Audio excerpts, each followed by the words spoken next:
ఉదయం 11:30కు పోయి కంప్లైంట్ ఇచ్చినప్పుడు పోలీసులు నిర్ణీత సమయంలో నిర్ణీత విధంగా స్పందించి ఉంటే మెదక్లో ఉన్నటువంటి ప్రశాంత వాతావరణం చెడిపోయేది కాదు. ఇక్కడ ఎవరికి కూడా ఉద్దేశం లేదు, ఎవరు కూడా ఉద్దేశపూర్వకంగా ఎట్లాంటి హింసకు పాల్పడలేదు అనేటువంటి అంశాలని గౌరవ కోర్టు పెద్దల దృష్టికి తీసుకురావడం జరిగింది. మా ఇరుపక్షాల వాదనలు విన్న తర్వాత పిటిషన్ 21వ తారీఖు వాయిదా వేసినారు. మంచి జరుగుతుందని, న్యాయం జరుగుతుందని, న్యాయం పక్షాన న్యాయమూర్తులు నిలబడతారని నాకు సంపూర్ణమైనటువంటి విశ్వాసం ఉంది. Hope for the best and see you on 21st.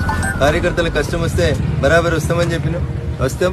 నాకు తెలిసినటువంటి అన్ని వృత్తులలో కార్యకర్తల కోసం పనిచేస్తాం. మా పార్టీ బలమే కార్యకర్తల బలం.